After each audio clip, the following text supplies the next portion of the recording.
Chapter 1. The New Puppy.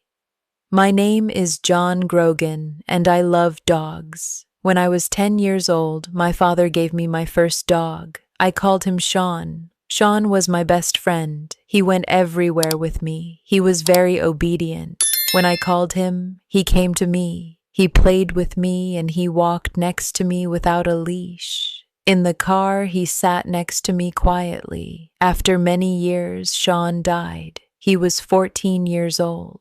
By that time, I wasn't a boy. I was a man, and I had my first job. Sean was a great dog. I wanted to get another dog, but it had to be as wonderful as Sean. Some years later, I moved to Florida and married Jenny. Jenny and I had jobs with newspapers. We were very happy. We were young and in love, and life was wonderful. One day I bought a plant for Jenny. It was very large, with beautiful white flowers. Jenny loved it, maybe too much. Every day she gave it water. In the end, the plant got sick and died. Some days later, I woke up early. Jenny wasn't in bed. I found her at the table with a newspaper. She had a red pen in her hand. "Jenny," I said, "what are you doing?" She showed me the newspaper. It was open at a page of ads. "Look at this, John," she said. I saw an ad with a big red line under it. Beautiful Labrador puppies, 5 weeks old. "I can't forget about that plant," Jenny said.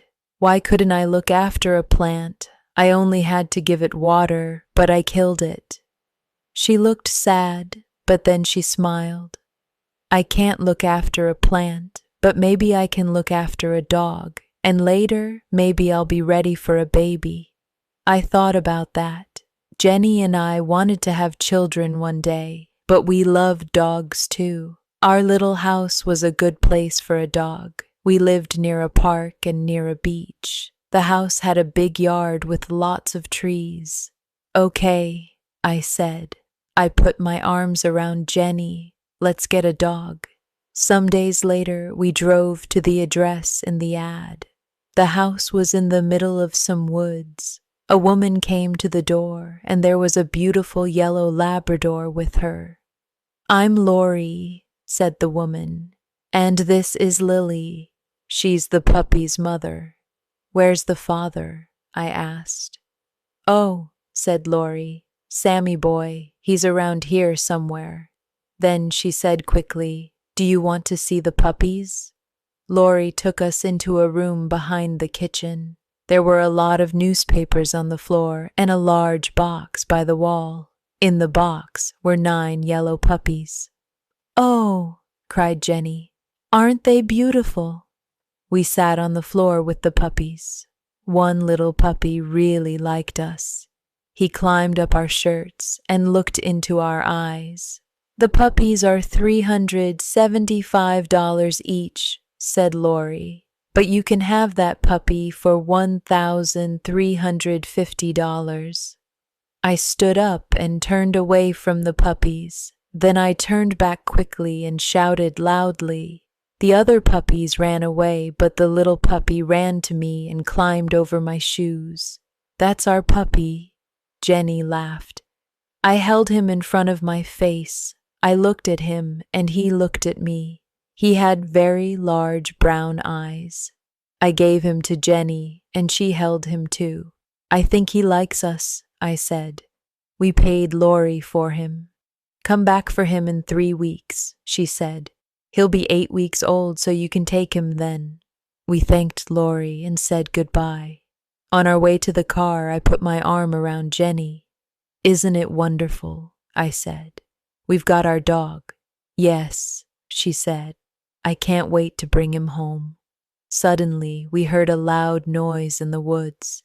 Something ran out of the trees. Something large and yellow. It was a big Labrador, but this dog was very different from Lily. This dog was wild and dirty. It had a crazy look in its eyes. It ran quickly past us and around the back of the house. "I think," I said slowly, "that's Dad." Jenny and I tried to think of a name for our puppy, but each of us liked different names. One morning, we heard a song by Bob Marley on the radio. Bob Marley was dead, but people played his music everywhere in Florida. Jenny and I liked his music too. Suddenly, at the same time, we shouted, "Marley!" "That's it!" I cried. "That's his name, Marley." Jenny smiled. Some days later, Jenny's sister called her from Boston. "We're visiting Disney World next week with the children," she said. "Would you like to come with us?" Jenny wanted to go to Disney World very much. "But I won't be here when Marley comes home," she said. "That's okay," I said. "I'll go and get Marley." A week later, Jenny left for Orlando. That evening after work, I drove to Lori's house. "Marley is a very large puppy now," said Lori. "He eats a lot." "Are you ready for your new home, Marley?" I said. I used his name for the first time, and it felt right.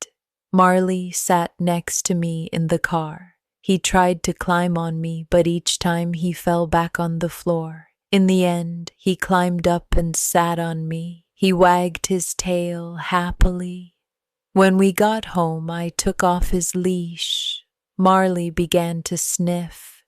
He went around the house and sniffed everything. Then he sat back and looked at me with his large brown eyes. I could read Marley's thoughts. "This place is great, but where are my brothers and sisters?" I took Marley to the garage next to the house. It was a warm, dry room. "Marley," I said, "this is your room now." I put some newspapers down on the floor. I put some playthings down too. Then I put some water in a bowl and made a bed from a large box. "You're going to sleep here," I said. I put Marley into the box. He looked sadly up at me. I went back into the house and closed the door. I stood and listened. I could hear nothing. Then I heard a cry and then another cry. The cries got louder and louder. When I opened the door again, Marley stopped crying. I petted him for some time. Then I left again and closed the door. Marley started to cry again. I was very tired, so I went to my bedroom. My bedroom wasn't near the garage, but I could hear Marley's cries. I felt sorry for him. His family wasn't there. After I got into bed, I listened to Marley's cries for half an hour. Then I got up and went back to the garage. Marley stopped crying and wagged his tail. I carried his box into my bedroom and put it on the floor next to my bed. Then I got into bed and put my hand down into the box. Some minutes later, Marley was asleep. I slept too. Chapter 2. Life with Marley. For the next 3 days, I played with Marley. I lay on the floor and he climbed on me. He followed me everywhere, and he tried to chew on everything. When Jenny came back from Disney World, she played with Marley too. She held him and petted him. She got up in the night and took him outside. Most of all, she gave him food. Marley ate 3 large bowls of puppy food every day. He got bigger all the time. His head and his paws were very large, and his tail was thick and heavy. When he wagged his tail, he pushed everything onto the floor, magazines, glasses, and photos. Marley loved to grab things and hold them in his mouth. He grabbed things from the floor and from the dining room table. He grabbed shoes, pens, bottle tops, and many other things. "All right, what have you got this time?" I asked. When I opened his mouth, I always found something new inside. Every morning, I took Marley for a walk on the beach. Then I put him in the garage with a bowl of water and some playthings. After that, I went to work. I always said, "Be a good boy, Marley." Jenny came home at lunchtime and gave him food. In the evenings, we took Marley down to the beach again. But our walks weren't easy. Marley ran in front of us and pulled on his leash. We pulled him back. Then he pulled us again. He went this way and that way, and he sniffed everything. We tried to teach Marley, come, stay, sit down, and no, but he didn't listen to us. He wasn't obedient. He was like an excited child, but every day he got bigger and stronger. I killed the plant, but I'm good with Marley, Jenny said happily. One day, Jenny invited a friend to our house. Her friend brought her old dog Buddy with her. Buddy and Marley ran and played. Then they were tired, so they lay down in the yard. Some days later, Jenny was with Marley when she said, "Come and look at this, John." I looked, and I saw something small and black in Marley's fur. "Oh no," I said. "Marley has fleas." They were on his paws, inside his ears, and under his tail. "Buddy had fleas, and he gave them to Marley," said Jenny angrily. She ran out and got into her car. Half an hour later, she came back with bags of chemicals. First, she washed Marley's fur with the chemicals. Then she put him in the garage and cleaned the house carefully. I cleaned the yard every day after that. We looked in Marley's fur, but we couldn't see any more fleas. Some weeks later, Jenny said, "John, I'm going to have a baby." "That's wonderful," I said. I was very happy. We were ready for a baby now. Then Jenny said, "But will those chemicals be a problem?" "What chemicals?" I asked. "What do you mean? Don't you remember? I used very strong chemicals when Marley had fleas. They can't be good for a baby," she said. She talked to her doctor about the chemicals. "It's all right, Jenny," he said. "Everything will be okay." Jenny got up early every day and took Marley for a walk. She ate lots of fruits and vegetables. After 10 weeks, she and I saw the doctor again. "Would you like to see your baby?" he asked.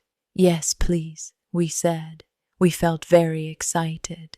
The doctor took us into a room at the back, and Jenny lay down.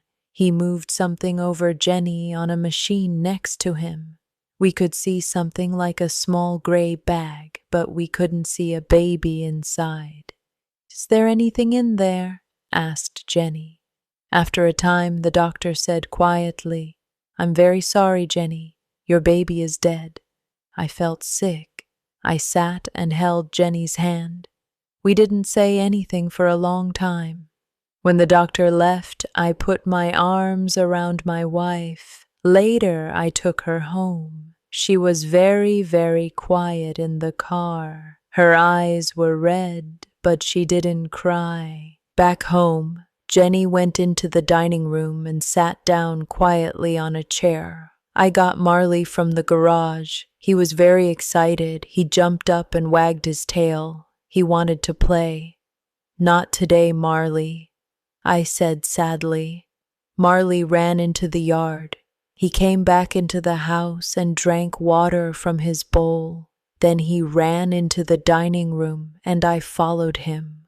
But at the door of the dining room, I stopped. I saw a wonderful thing. Marley stood quietly in front of Jenny, with his tail between his legs. He put his big head on her legs. He looked at her with his large eyes and made small cries. Marley understands, I thought. Jenny petted his head and put her face in his fur. Then suddenly she began to cry. I went to them and put my arms around them. The 3 of us stayed there for a long time, Jenny, Marley, and me. Chapter 3, The Obedience Class. When Marley was 6 months old, Dr. J, the animal doctor, told us about an obedience class. We loved Marley very much, but he wasn't an obedient dog. Every day he got bigger and stronger, and he didn't listen to us. He jumped up on us. He grabbed things in the house and chewed them. When I bought flowers for Jenny, Marley ate them. We met the teacher of the obedience class. She had a cold face, and she didn't smile. "There are no bad dogs," she said, but there are some very weak people. The class was every Tuesday evening. We put Marley into the car and drove to the first class. When Marley saw the other dogs, he got very excited. "A party!" He jumped out of the car. I ran after him, but I couldn't catch him. Marley sniffed every dog before I caught his leash. "Take that dog back to his place in the line," said the teacher. "Who is going to be his boss, you or your wife?" "I am," I said. "Me too," said Jenny. "No," said the teacher. "A dog can only have one boss." "Okay," said Jenny. "I'll do it." The other dogs sat quietly in a line. Jenny took Marley to his place. I stood and watched. Suddenly, Marley saw another dog at the end of the line. That dog looked interesting. He started to pull Jenny. She tried to stop him, but she couldn't. Marley was stronger than Jenny, so he pulled her to the other dog. Then he sniffed around it. "That dog thinks he's the boss," said the teacher coldly. She started to teach the class. "Sitting down." "Sit," Jenny told Marley, but Marley didn't want to sit. He jumped up and put his paws on Jenny. After the class, the teacher said, "You have to be strong with that animal. You're the boss. Show him that." When we got home, Jenny said, "You can take Marley to the class next week." The next Tuesday, Marley and I went back to the class. Jenny stayed at home. In the car, I said to Marley, "I'm the boss. You're not the boss. I'm the boss. Do you understand?" But Marley only looked at me and wagged his tail. Then he tried to chew my hands. In this lesson, the dogs had to walk quietly next to us. It was a very important lesson for Marley. When he went for a walk with Jenny and me, he always pulled us. The teacher gave us chains. "Put the chain over your dog's head," she said. "When he pulls, you pull him back with it. It will hurt him, so he'll stop pulling." I tried to put the chain over Marley's head, but Marley, of course, got very excited. A new game. He grabbed the chain with his teeth. I tried again, but each time Marley grabbed it. In the end, I got the chain over Marley's head and started to walk with him. When Marley pulled in front of me, I pulled him back with the chain, but then he pulled away again. "Here," said the teacher. "I'll show you." She took Marley's leash and started to walk with him. Marley pulled the chain, and the teacher pulled him back. Then Marley pulled the chain again. This new game was great. Then Marley saw me. He started to run to me, and he pulled the teacher after him. Marley was bigger and stronger than the teacher, so she couldn't stop him. She was very angry. After class, the teacher said, "Your dog isn't ready for this class. He's too young. You can bring him back in 6 or 8 months. Are you telling us that we have to leave the class?" I said. "That's right," she said. "You have to leave." Because Marley couldn't go back to the class, I started to teach him at home, but it was difficult. Marley wasn't a fast learner. We had another problem with Marley. In Florida, there were often thunderstorms. Marley was afraid of loud noises. He went crazy in a storm. He broke things and made everything dirty. After each storm, Marley quickly forgot about it.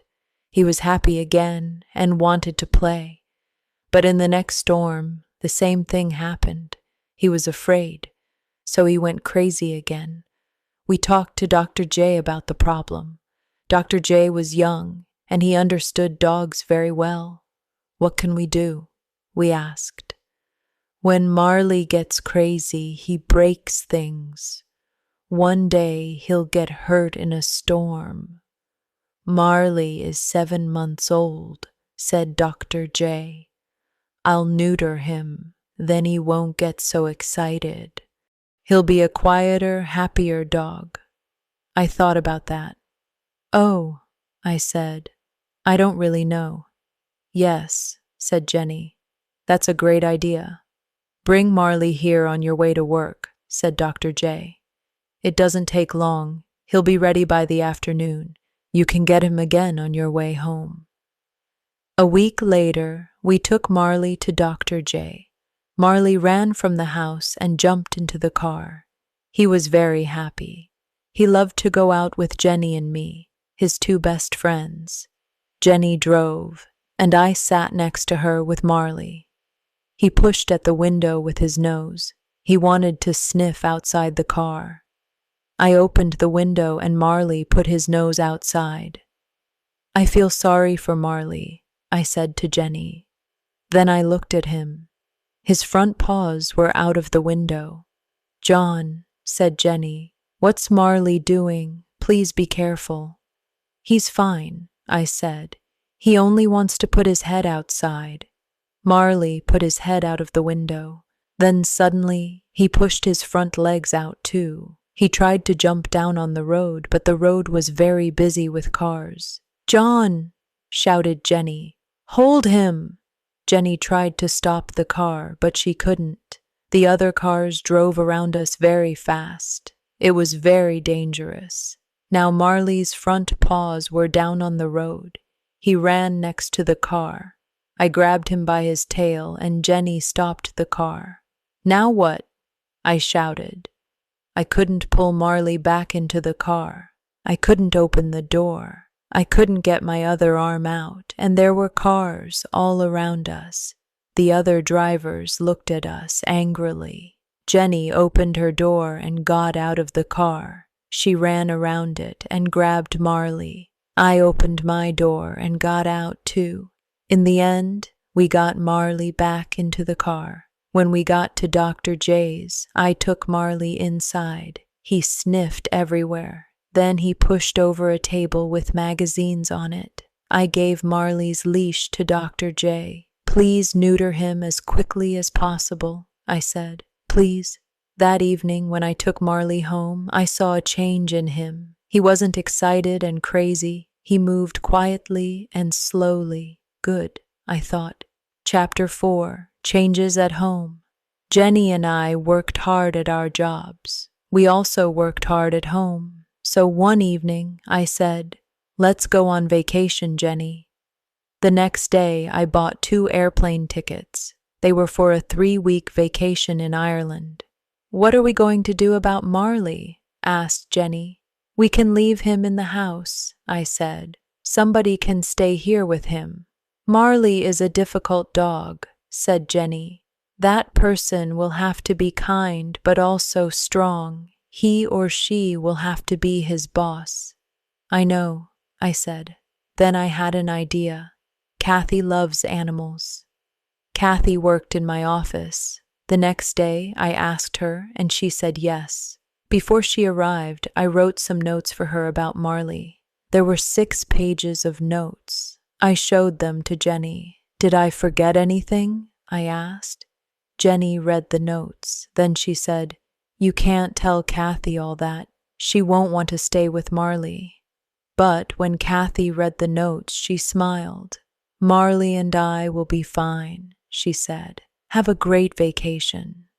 Jenny and I had a wonderful vacation in Ireland. The weather was fine and warm. We drove on small country roads and walked by the ocean. At night, we stayed in the houses of Irish families. We forgot about our jobs in Florida. When we arrived home, Marley ran outside to us. Kathy stood at the door. She looked very tired. Her bag was next to her.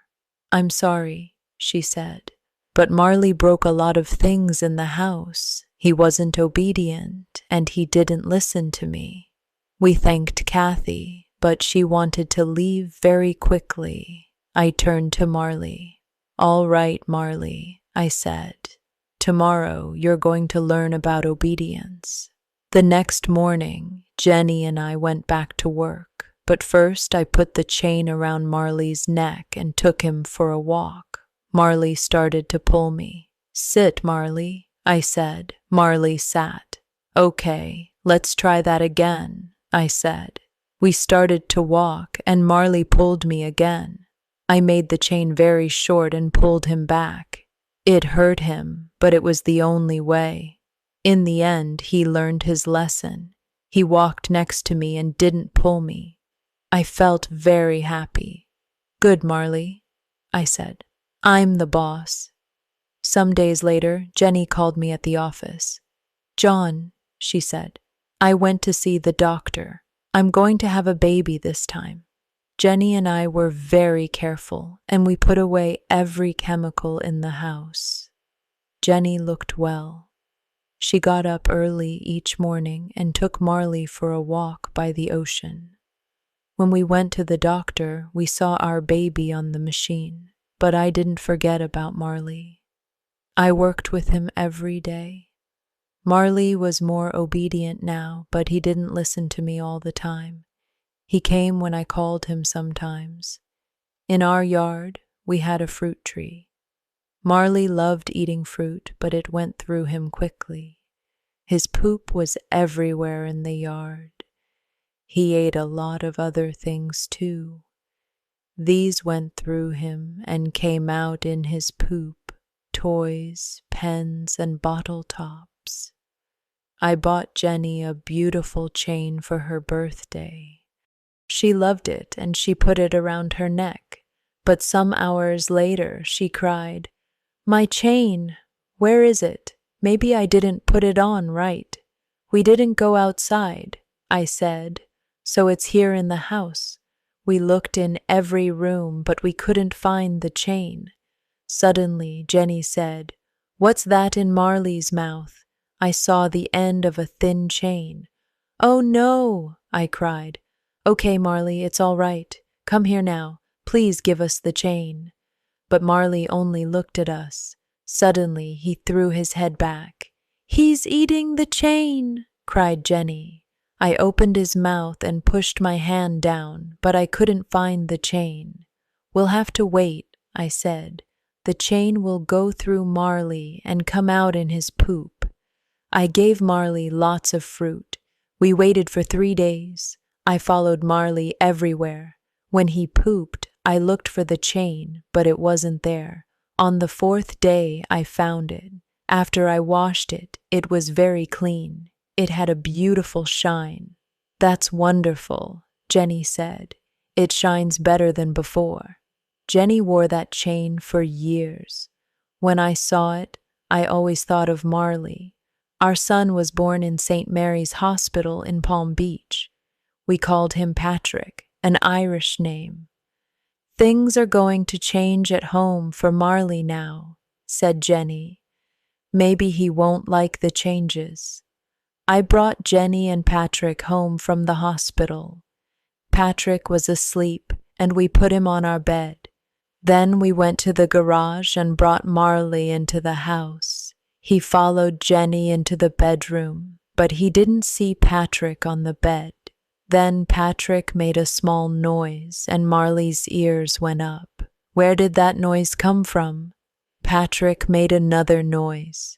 Marley held up a paw, and Jenny and I watched him.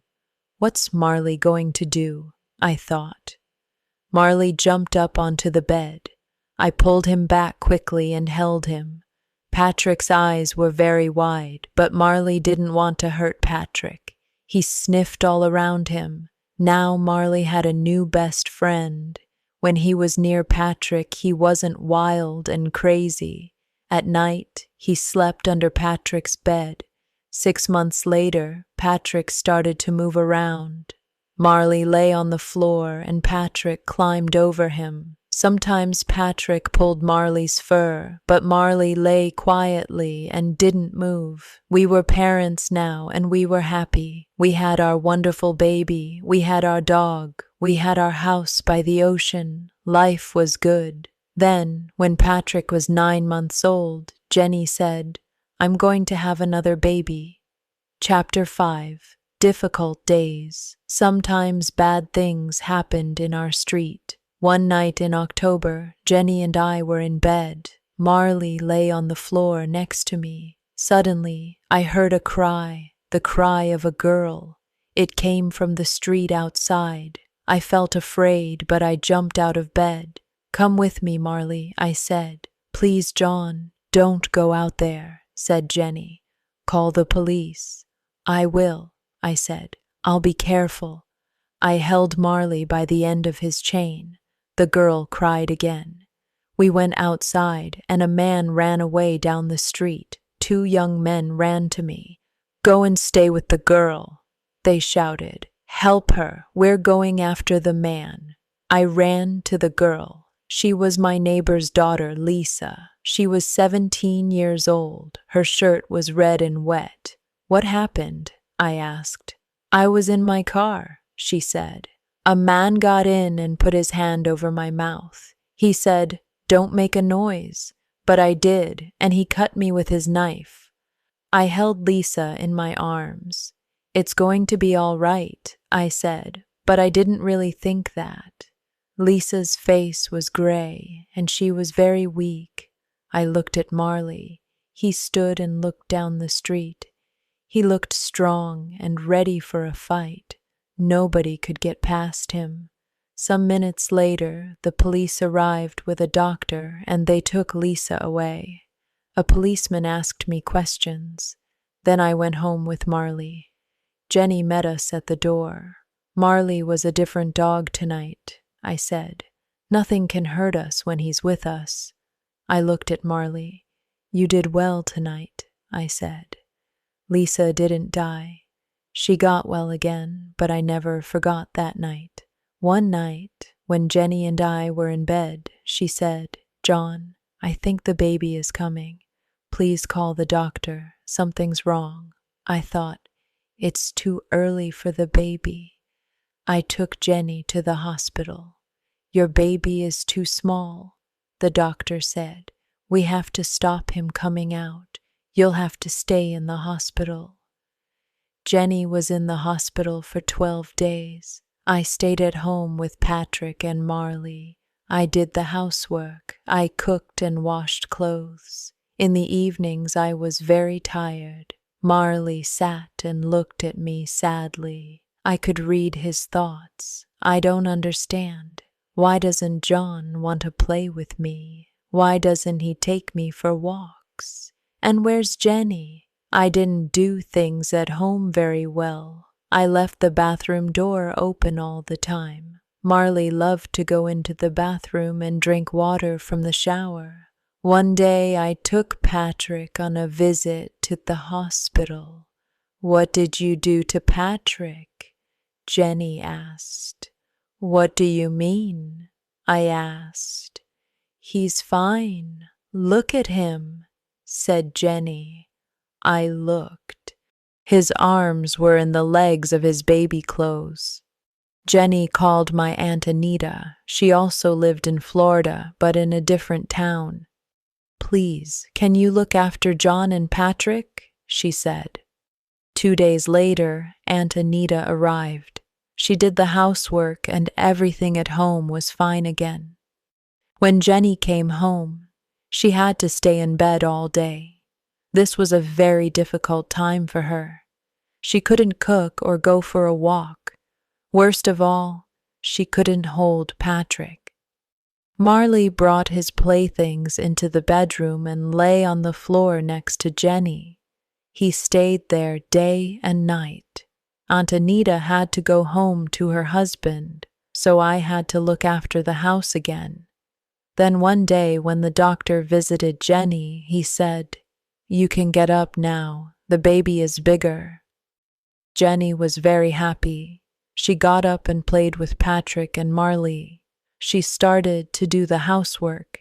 The next day, we went to a Greek restaurant for lunch, but suddenly, the baby started to come, so I took Jenny to the hospital. Everything happened very quickly. 1 hour later, I held my beautiful new son in my arms. Jenny and I had 2 sons now, Patrick and Connor. One was 17 months old, and one was a baby. We were very happy with our sons, but we were tired all the time. The babies woke us every night. We couldn't sleep for more than 2 hours. Connor had problems with Jenny's milk. After he drank, he was sick.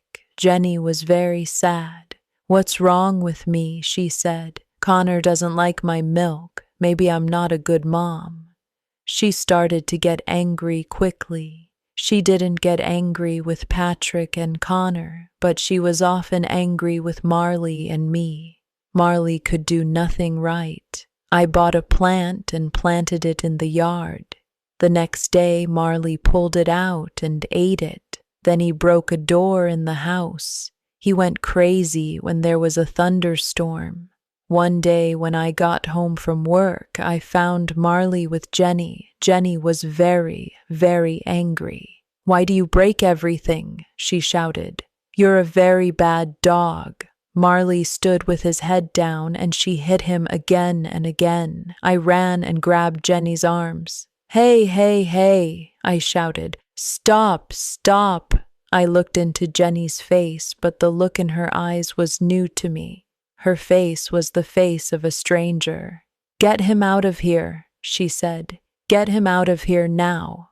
I opened the front door and Marley ran outside. When I turned back for his leash, Jenny said, "You have to find Marley a new home." She couldn't mean it. She loved this dog. I walked out of the door. Marley ran and jumped around. He wasn't hurt. I took Marley into the street and said, "Sit." He sat. I put the chain over his head with the leash. Then I took him for a very long walk. When we got home, Marley was very tired. I took off Marley's leash and he ran to his bowl. The water went everywhere on the floor. I cleaned it. Jenny sat in a chair with Patrick and Connor. When I walked past her, she said quietly, "I want that dog to leave." I felt very sad. Marley was my friend, and I loved him. I didn't want to find a new home for him, but I also had a wife and 2 small children. I had to think about them. I talked to my friends and neighbors about Marley. "Do you want a Labrador?" I asked, but no one did. I looked in the newspapers. They were full. There were ads from people with dogs, and a lot of the ads were for Labradors. These people paid a lot of money for their dogs, I thought, but now they were looking for new homes for them. Labradors are too difficult, too big, and too strong. Marley wasn't an easy dog. He wasn't obedient and he broke things, but we brought him to our home when he was a puppy. He loved us, and we loved him. He was our dog. I took Marley back to the obedience class. A different teacher was there now, and this time things went better. I said, "Sit," and Marley sat. I put the chain around his neck, and he walked quietly next to me. I said, "Stay," and he stayed. I walked away from him, but he didn't move. Then I turned and said, "Come." Marley ran quickly to me. "Good boy, Marley," I said.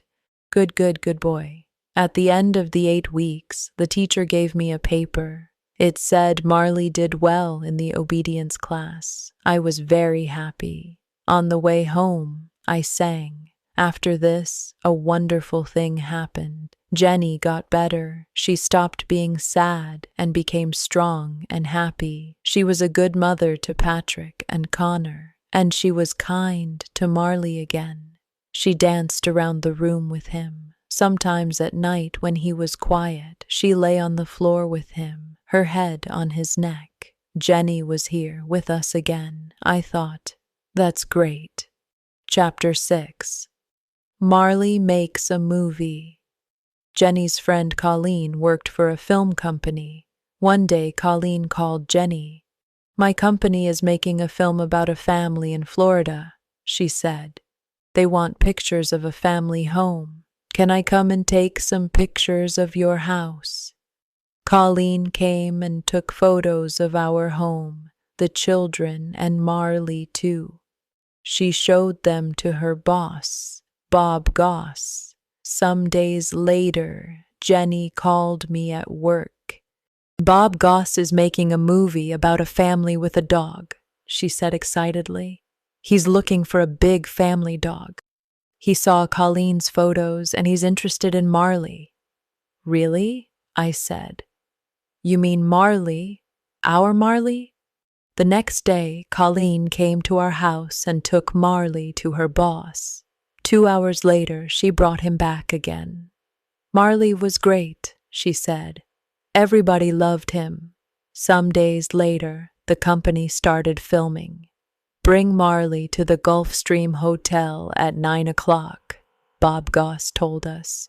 We put the children and Marley into the car and drove to the hotel. A lot of people were standing outside. The police were there too. One policeman looked inside the car. He saw Jenny, 2 small children, and a large dog. You can't come this way, he said. You have to turn back. But we're with the film company, I said. Our dog is in the movie. Really? The policeman said. He looked at a paper in his hand. You have the dog? Marley's name was on the paper. I have the dog, I said. Marley the dog. Oh, said the policeman. He turned to another policeman and shouted, He has the dog, Marley the dog. Then he turned to us again. You can come in, he said. I felt very important. Marley was famous. The cameraman started to film Marley, but Marley wasn't obedient. He ran and jumped. He chewed through his leash. Cut, cut, cut, shouted Bob Goss. At the end of the day, we took Marley home. Marley, I said sadly, you're not going to be famous. But the next day, the film company called again. Please bring Marley back here, they said.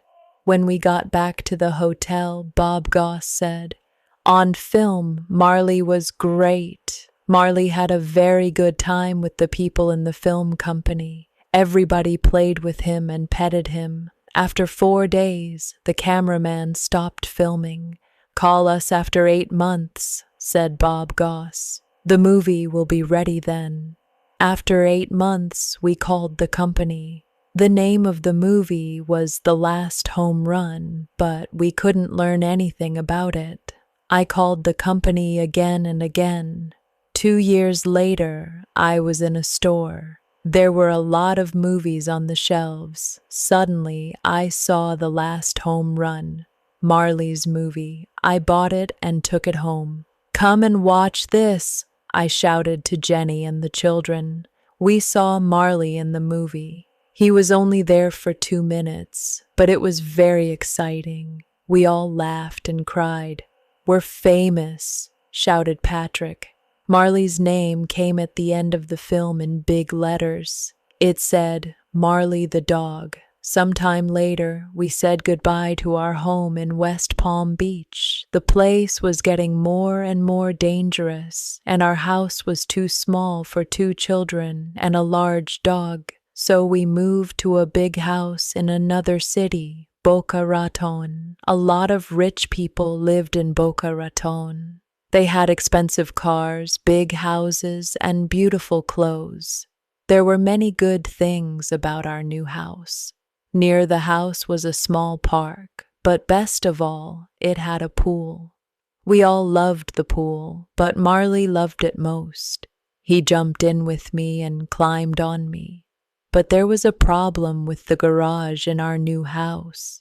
It had no windows, and it got very hot in summer, so we couldn't put Marley in it when there was a thunderstorm. I took Patrick and Connor to the pet store, and we bought a strong cage for Marley. We put it next to the washing machine. I put some food in the cage. Come here, Marley, I called. Marley went inside, and I closed the door of the cage after him. He lay down on the floor and chewed his food happily. This is going to be your new home when we're away, I said. That evening, we went out for dinner. Before we left, I opened the door of the cage. Marley walked inside, and I closed the door. Be a good boy, Marley, I said. We had dinner in a restaurant, then we went for a walk. This is great, said Jenny. We can forget about Marley now. He's fine in the cage. She smiled happily. We went home and walked to the front door. I looked at the window next to it. Something was there in the window, something black and wet. It was Marley's nose. "What's that?" I said. How could Marley? When I opened the front door, Marley ran to us happily. Everything in the house was fine. Then we looked at the cage. The door was open. "But how did Marley get out?" asked Jenny. "He opened the door from inside," I said. "He's smart and he's very strong." Day after day, when we left the house, we put Marley into the cage. When we came home, sometimes he was there and sometimes he was at the window. We tried to make the cage stronger, but Marley was stronger than the cage. When he wanted to get out, he pushed the door open. Chapter 7. The World's Worst Dog. Many people in Boca Raton had dogs, but their dogs were very different from Marley. Most of these dogs were very small. Rich women carried them in their handbags and took them into expensive stores and fast cars. Marley wanted very much to be friends with these small dogs, but the dogs didn't want to be friends with Marley. The weather in Boca Raton was very good, so lots of restaurants had tables and chairs outside. Customers brought their dogs with them to the restaurants. People ate their food or drank coffee, and their dogs lay quietly on the ground. One Sunday afternoon, we went out for lunch. We parked our car and walked up and down the street. Many other people were out with their dogs too. Marley walked next to me on his leash. We found a restaurant and sat down outside. I put Marley's leash around one of the legs of the strong, heavy table. The waiter came and we asked for some drinks. Then Jenny held up her glass happily. "To a beautiful day with my beautiful family," she said. Suddenly, our table started to move. It moved quickly between the other tables and the other customers. "What's happening?" I thought. Then I saw a small white dog across the street. "Marley's going to that dog," I shouted. "We have to stop him." We jumped up and ran after Marley and the table. Sorry, we shouted to the other customers. I ran and grabbed the table. Jenny grabbed it too. We held it and it stopped moving. I turned around and saw the faces of the other customers. Everybody looked at us with their mouths open. We carried the table back to its place. A waiter came and said, "I'll get some more drinks for you." "No," said Jenny. "We'll pay for our drinks and leave." Jenny and I had another baby. This time it was a girl, and we named her Colleen. When Colleen was 2 months old, I had my 40th birthday. I wanted to do something exciting on my birthday, but it was a very quiet day. When I arrived home from work, Jenny was tired. By 8:30, all 3 children were asleep, and Jenny was too. I felt a little sad. I took a drink outside. I sat and looked at the ocean. Marley lay on the ground next to me. I thought about my life. Then I thought about Marley. He wasn't a puppy now. He was 6 years old, but he loved life, and he was very happy. "Marley," I said, "it's only you and me tonight." I held up my glass. We're not young, but we're having a good time. Some days later, my friend Jim called me. "Let's go out for a drink on Saturday," he said. Jim came for me at 6 o'clock, and we went out to a bar. We talked and laughed. Then the barman called out, "Is John Grogan here? There's a phone call for John Grogan." It was Jenny. "The baby's crying," she said. "Can you come and help me?" "I'll take you home," Jim said. When we turned into my street, I saw a lot of cars. "Somebody's having a party," I said. Jim stopped the car outside my house and I invited him inside. Then suddenly, the front door opened. Jenny stood there with Colleen in her arms. She had a big smile on her face. I looked into the yard. There were lots of people around the pool, my friends and neighbors. "Happy birthday, John," they shouted. I wanted to take Marley to the beach. You couldn't take pets onto most beaches in South Florida, but one small beach was different. Everybody called it Dog Beach. On Dog Beach, dogs could run freely. They didn't have to be on a leash. One morning in June, I took Marley to Dog Beach. There were lots of people with dogs, but the dogs were on leashes. "What happened?" I asked a man. "The police came," the man said. "We have to use a leash." So I walked Marley on his leash, but I felt sorry for him. After our walk, I gave Marley a bowl of water. Then a man arrived with a big black dog. It looked dangerous. "Don't be afraid of him," said the man. "This is Killer, but he's very friendly. He doesn't fight other dogs." I told the man about the police. "That's stupid," he shouted. "This is Dog Beach." He took off Killer's leash and Killer ran into the water. Marley looked at Killer and then he looked at me. I could read his thoughts. "Please, please, please, please, I'll be good." Then Marley started to drink from the ocean. "Stop that, Marley," I cried. "You'll be sick." But Marley didn't listen to me and he didn't stop drinking. Then he started to turn around in the water. "Oh no," I thought. I ran into the water, but it was too late. Marley pooped everywhere. "Hey!" somebody shouted angrily. "Get your dog!" "Marley, no!" I shouted.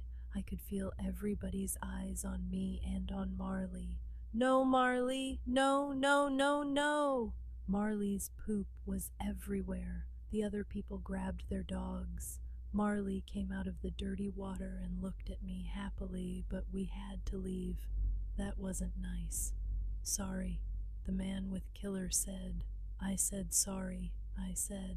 I put Marley's leash on him. Other dogs didn't drink water from the ocean. Marley wasn't a bad dog, but sometimes he did stupid things. "What's wrong with you, Marley?" I said on the drive home. "Sometimes you're the worst dog in the world." I never took Marley to the beach again. Chapter 8.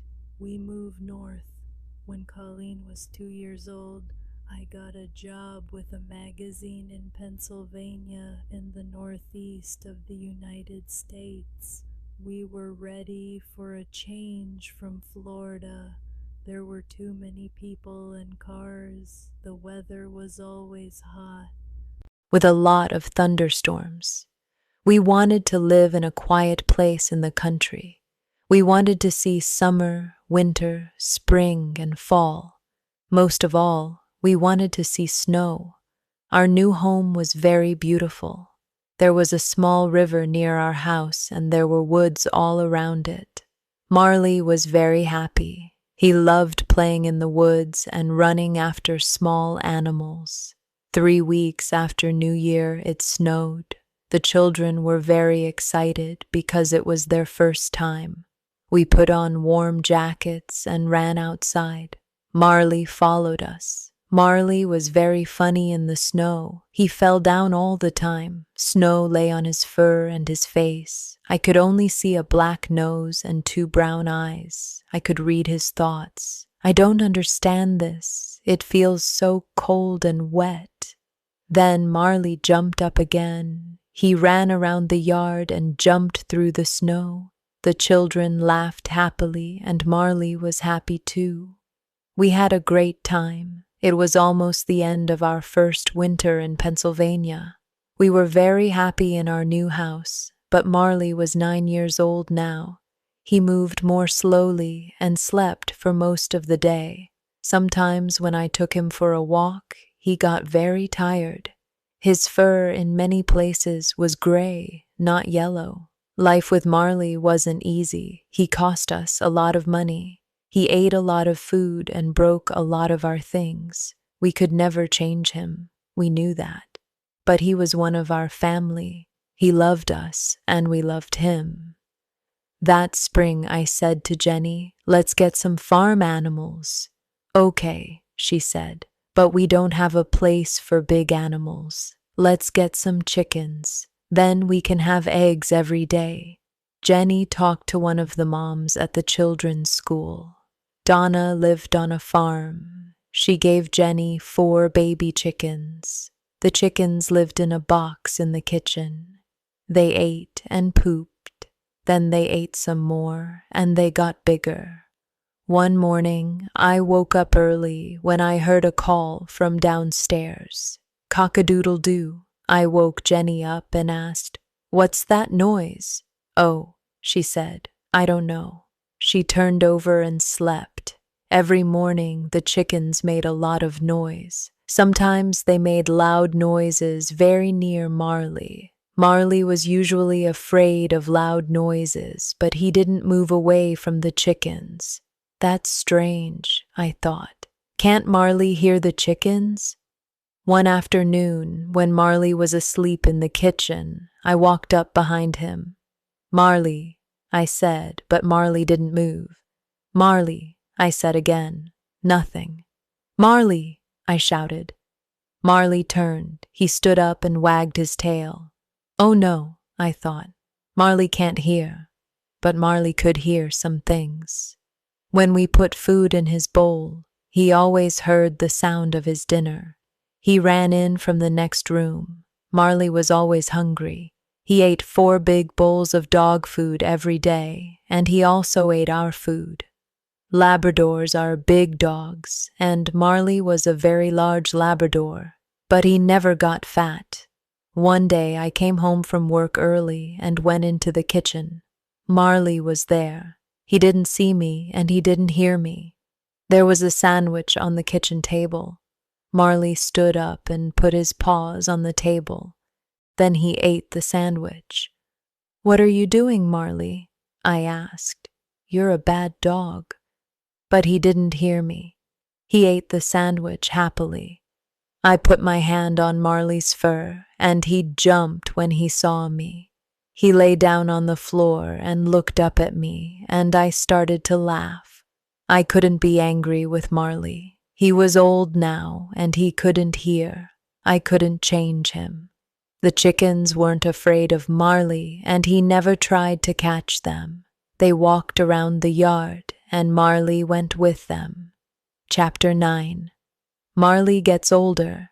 Jenny and I had a good life. Our children were young. We felt young too. But when we looked at Marley, we saw many changes. The years went past, and he was 12 years old. By this time, he couldn't hear anything.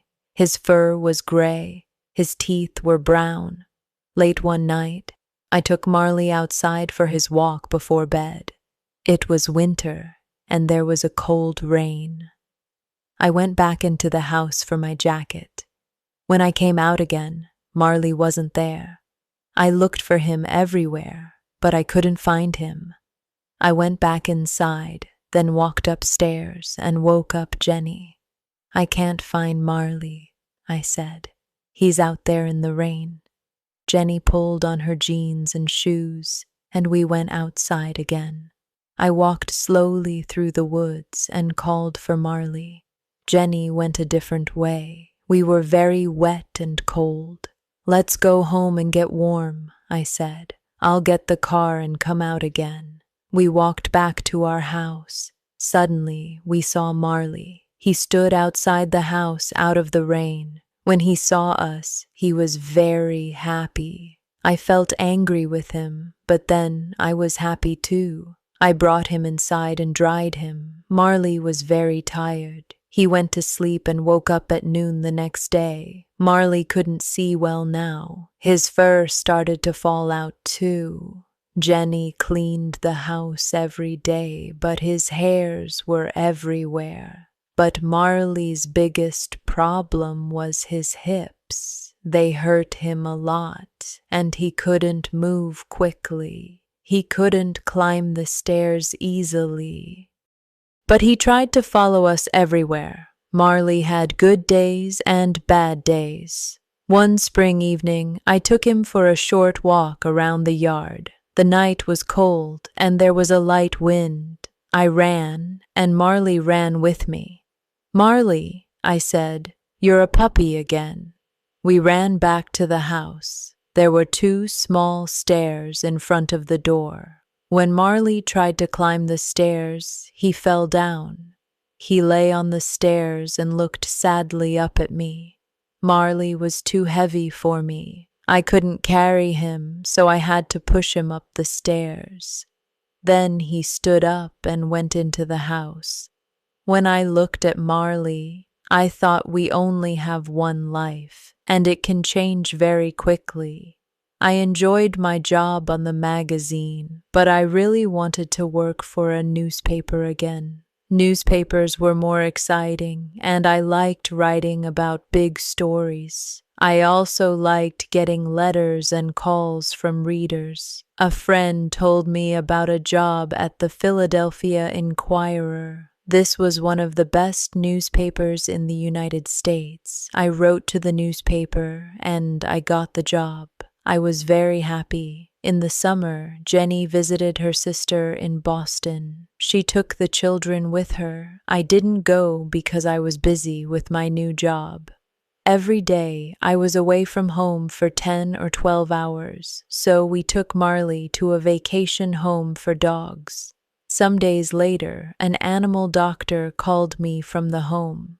"I'm sorry," she said, "but Marley's very sick. When he saw the other dogs, he got very excited. He ate his food too quickly. Then he had a bad problem with his stomach, and he almost died. He's a little better now, but it will happen again." "Oh," I said, "what are you saying? Do you want us to help end Marley's life?" She said, "I'm sorry." "Oh," I said, "I couldn't think. I have to talk to my wife." I called Jenny in Boston, and we had a long conversation about Marley. In the end, Jenny said, "The doctor's right. We have to do the best thing for Marley." I called the doctor back. "Yes, Marley's a very old dog," I said. "Life isn't so good for him now. He doesn't have many teeth, and he can't hear. His hips hurt him too." "Yes," she said. "Maybe we have to put him to sleep, but I'll call you again in an hour." When the doctor called again, she said, "Marley's a very sick dog, but he isn't getting worse." The next morning, she called again. "We can wait," she said. "Marley's eating. You can take him home tomorrow." I was very happy. The next evening, after work, I went to the dog's home. Marley was very thin and weak. I thanked the doctor. "Everybody here loves Marley," she said. One of the workers helped me put Marley into the car. Then I drove him home. He couldn't climb the stairs to the bedroom, and I didn't want to leave him. So that night, I put a sleeping bag on the floor and lay down next to him. "Tomorrow Jenny and the children are coming back," I said. "But tonight, Marley, it's only you and me." I thought about my first night with Marley when he was a small puppy. That night, he cried for his mother, and then he slept in a box next to my bed. Now, 13 years later, here we were again. I put out my hand and petted him. In the next weeks, Marley got a little better. A lot of the time, he lay on the floor in the family room, asleep in the sun. But one morning, when I was in the bedroom, I heard a noise. Then Connor shouted, "Help!" Marley fell down the stairs. Marley lay at the bottom of the stairs. Jenny and I ran to him, but then he got up and walked away. "Marley had a bad fall," I told the children, "but he's okay." But Marley was hurt. When I got home from work that evening, he couldn't move. When he saw me, he tried to get up, but he fell down again on the floor. "I don't think Marley can go upstairs again," I said. But I was wrong. The The next day, I was upstairs at my computer in my bedroom when I heard a sound. I turned around. Marley stood at the bedroom door. "Marley," I said, "what are you doing here?" I went to him and petted him. Then I looked into his eyes. "Marley," I said, "you're going to tell me when it's time, right?" Chapter 10. A Great Dog. Winter arrived early that year. The children waited for the snow. Can Marley, I thought, can Marley live through another winter? Jenny and I took the children to Disney World in Florida. It was their first Christmas away from home, and they were very excited. Jenny took Marley to the animal doctor's office.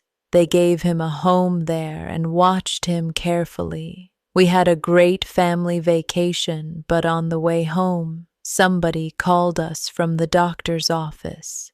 "Marley's very tired," she said, "and his hips are really hurting him." The next day, Jenny went for Marley. He got out of the car, but he couldn't walk into the house. He lay on the ground outside. Jenny called me at work. "I can't get Marley inside," she said. "He can't get up." I left my office and went home. When I arrived, Marley was inside the house, but he was very sick. He lay on the floor for the first time in 13 years. He didn't get up. When he saw me, his eyes followed me, but he didn't move his head. I looked at his stomach. It was very big. I called the animal doctors. "Bring Marley here now," a young woman doctor said. I looked at Jenny, and she looked at me. "Marley has to go to the hospital," we told the children. "The doctors are going to try to make him better, but he's very sick." With Jenny's help, I put Marley into the back of the car. He lay on the floor. I petted his head. "Oh, Marley," I said again and again. At the hospital, I helped him out of the car and took him inside. The young doctor took him away. Then she came back and showed me some pictures of the inside of Marley's stomach. "I'm very sorry," she said quietly.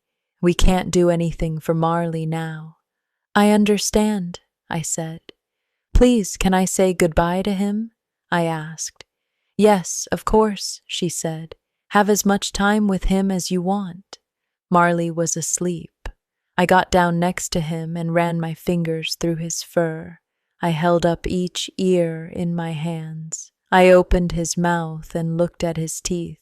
Then I held up his front paw. "I want you to understand something, Marley," I said. "Sometimes we called you the world's worst dog, but you're not. We never told you this before, but you're a great dog, Marley. A great dog." I sat with Marley for a long time. Then I called the doctor. "I'm ready now," I said. I held Marley's head, and the doctor gave Marley something. It didn't hurt him. He died quietly. "I want to take Marley home," I said. 2 people brought a large black bag out to my car. Then I thanked the doctor and drove away. When I got home, the children were in bed. I put my arms around Jenny, and we cried for a long time. Later, we went outside. We took the black bag out of the car and put it into the garage. The next morning, Jenny told the children about Marley. They were very sad and started to cry. "It's okay," I said. "When you have a dog, this always happens. Dogs don't live as long as people." Connor made a picture and wrote a letter for Marley. "To Marley, I loved you all my life. You were always there when I wanted you. Your brother, Connor Richard Grogan." Colleen made a picture of a girl with a big yellow dog. She wrote under the picture, "I will never forget you, Marley." I found a very good place for Marley in the ground under 2 big fruit trees. I put the black bag in the ground, and Jenny and the children watched. After I finished, everybody said, "We love you, Marley." Then we went back to the kitchen and told stories about Marley. Sometimes we laughed and sometimes we cried. The next days were very difficult. The house was very quiet. When I came home at night, there was no Marley. Jenny cleaned the house, but his fur was everywhere. One morning, when I put on my shoes, I found some of Marley's fur inside them. Marley was my dog for 13 years. He wasn't an obedient dog, but he was important in my life. I wanted to tell other people about him, so I wrote about him in my newspaper. Nobody called Marley a great dog or a good dog. I wrote, he was wild and crazy. He had to leave obedience school. He chewed things and he wasn't very intelligent, but he understood people's feelings and he was very good with children. A person can learn a lot from a dog. Because of him, I listened to my feelings. Because of him, I enjoyed winter sunlight, the snow, and a walk in the woods. Because of him, I can be a good friend. A dog can show us the important things in life. A dog isn't interested in fast cars, big houses, or expensive clothes. Give a dog your love, and he will give you his. Many people read about Marley in the newspaper. Animal lovers called me and wrote to me. They wrote to me about their love for dogs. They wrote about their feelings when their dogs died. Many people wrote funny stories about their dogs. Some people wrote, Marley wasn't the worst dog in the world. My dog's the worst dog in the world. I began to feel better. I took the letters home and showed them to Jenny. She laughed too. Winter came to an end, and it was spring. Our yard was full of flowers. I didn't think about Marley all the time. When I thought about him, I usually remembered the happy days. In many ways, life without a dog was easier. The house and the yard were clean. We could enjoy going out to dinner. But something about our family wasn't right. One morning, Jenny showed me the newspaper. Look at this, she said. It was an ad for a dog. I saw a photo of a big yellow Labrador. I looked at the photo, then I looked again. That's Marley, I said. It isn't Marley, said Jenny. Look under the photo. It was the dog's name, Lucky. I'm looking for a new home and a new family. I want a quiet home because I'm a little wild, the ad read. We read the ad and looked at the photo again. We didn't say anything for some time. Then I said, we can go and look at him. Yes, said Jenny. Why not?